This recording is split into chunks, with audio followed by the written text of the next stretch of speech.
So I've got a Hoover wind tunnel house vacuum that had been shutting off, circuit breaker. The motor was getting hot, and even though this was clean and I'd washed all it was still shutting off. So I tore it apart and discovered that the hoses, the little parts that all go together, were full of all this junk. We have dogs, and there's Christmas needles from the Christmas tree. It's February. And all this was jammed into the little hoses, so nothing was coming out. So I cleaned all that out, and the cleaning itself is pretty simple. The only part that doesn't come off is this part here.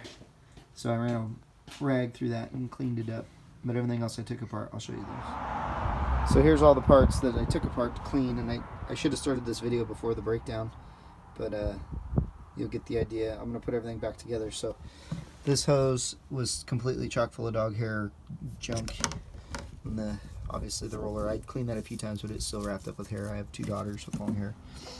And then this had some gross stuff on it.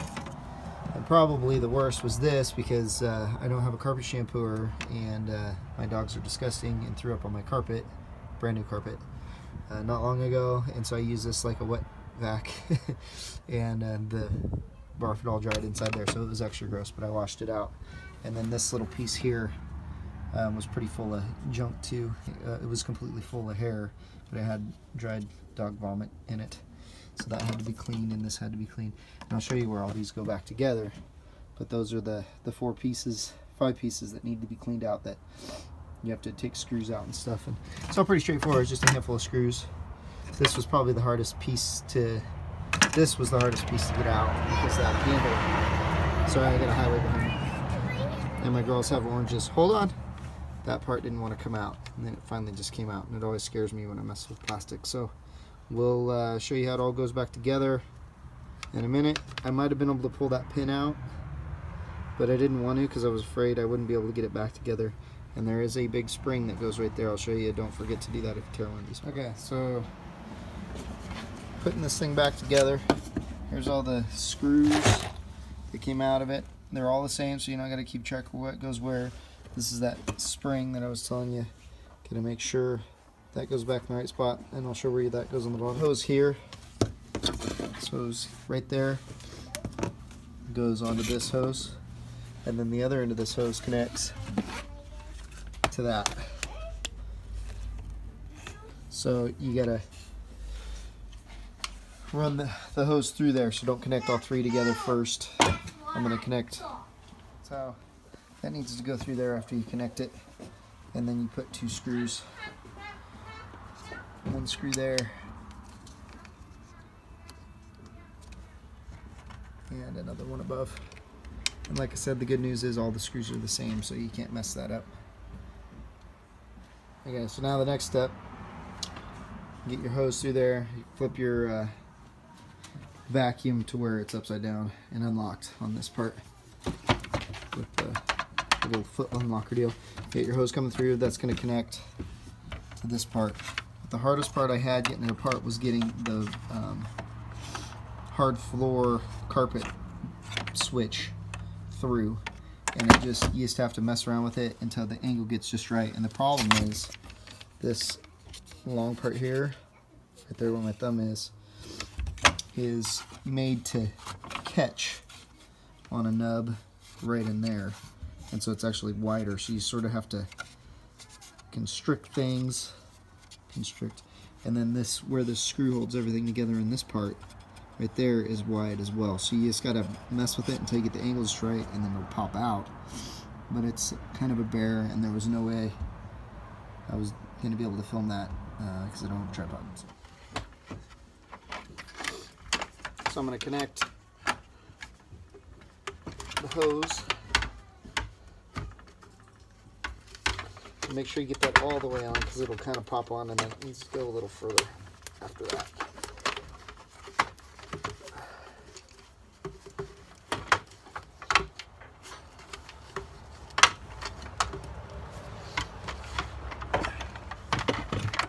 And then I'm going to work to put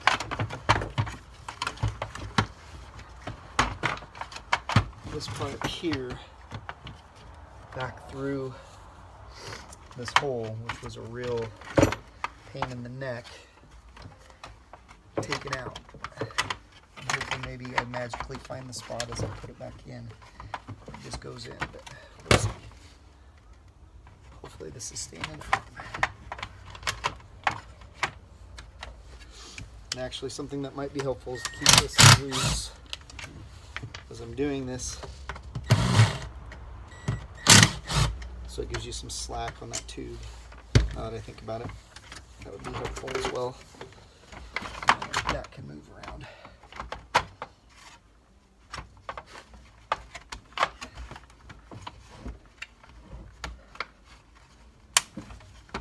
And obviously, anytime you're messing with plastic and you start hearing things crack, it scares you.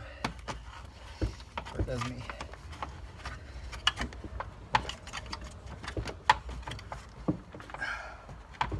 Why they built this way. This was not good engineering on their part there. And then it'll just go. It's in. So now that spring that I was telling you about works on this foot pedal here to make that work. So it goes up underneath. It goes up underneath there. So the spring goes on the opposite side of where I'm pointing here. So you have to kind of, you can see the spot where one side of the spring sits, and then it connects to a little crosshair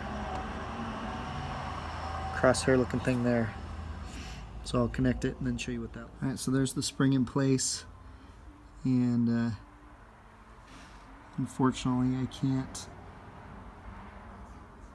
show you how it sits, put it in there, but as long as you can see that spot that it's at, there's a little part on the vacuum body and then a part on the plastic sucker, clear sucker thing where it goes. So that, just make sure you get that put in there, or if you put everything back together you'll be upset.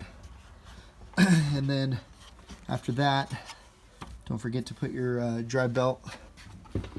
Drive belt goes in this area here.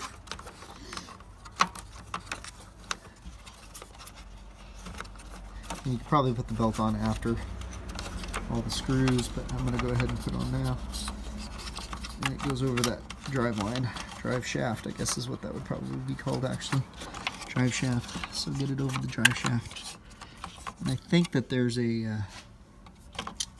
if I remember right as I took it apart, yeah, it slides in between the drive shaft, and then there's a little like a dowel that it slides on. And then this will go up and the brush will sit inside of there. That's one of the last steps, is putting the brush in. So I'm gonna get this thing flat and I'll start showing you where all the screws go. It's pretty self-explanatory. There's not very many, and they all have these big plastic spots. And there's only 2 of them that took, this one took like a long shaft, and then that one down there is a little tricky to put back in, but the rest of them are pretty straightforward. So I'll show those in a sec. Okay, before you screw anything out, you have to do the height adjustment wheels, and they click into here.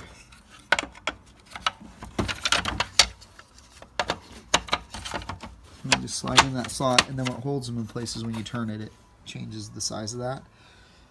And that all needs to go behind this clear plastic thing. These nubs here need to go underneath of this, so this all kind of needs to be loose, so that this will fit back there. So what happens is this nub catches on that little plastic square, and that's what keeps it from just flipping out. So that's another part. Don't forget that step before you put screws in, or you'll be upset at yourself. Make sure you do that too. Okay, so got the wheels in there. I gotta pull this up and out of the way a little bit so I can get these things past each other.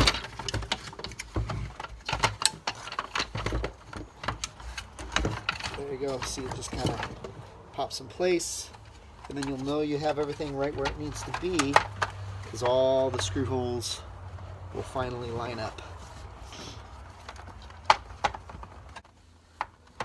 So we'll screw those in now.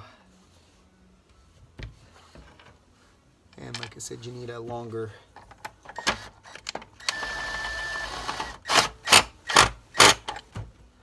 little bit longer of a bit for that one spot.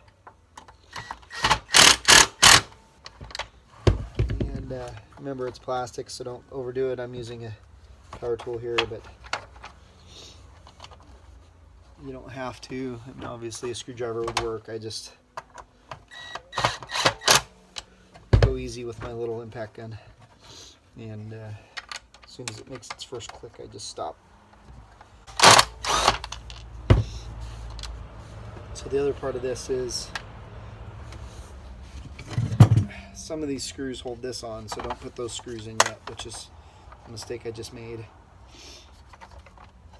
As you can tell, I didn't practice all this before I started. So you have 1, 2, 3, 4, 5, 6 of the screws that go on to hold this piece on there. So don't do those screws until you have the brush put back in. So this screw I shouldn't have put in either. And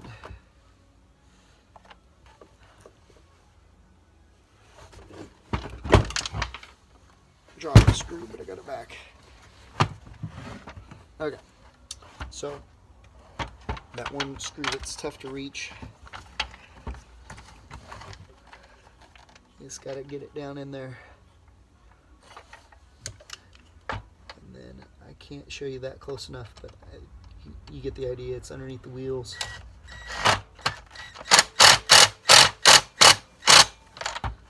Okay, now the brush gets set back in. Obviously it lines up with the spot on the belt, and then these are just square. Sometimes you'll see these with a sort of shape to them that they have to go in a certain way, but these ones are nice. They're just a square, so they slide right in. And they slide in on each end. That square slides down in. And the one on the end with the belt has a little tension on it, but it's not bad. So make sure you get your belt. And the belt should kind of align itself where it's supposed to be once you get it in there. It doesn't hurt to roll it a couple times. So there's that. And then this has a nub here and here, and they click in to two little spots here and here. So you gotta click that, kind of put that in, and then you'll see that that should all, if you did it right, go flat. Then you put in the screws around the perimeter here.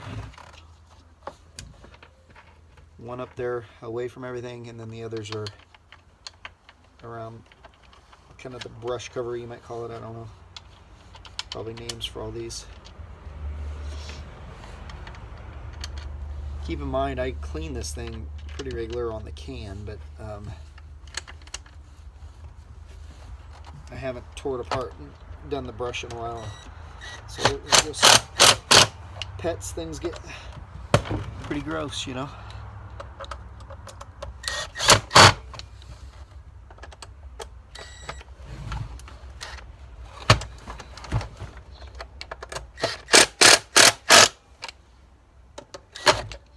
And the good news is I only got 2 screws left, which means I didn't miss any because I have 2 screws to put that other end of the tube back on.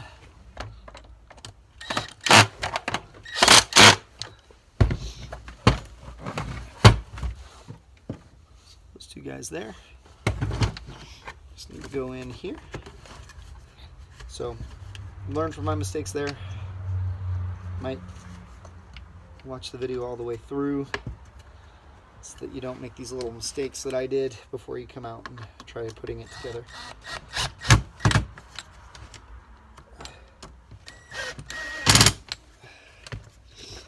There we go.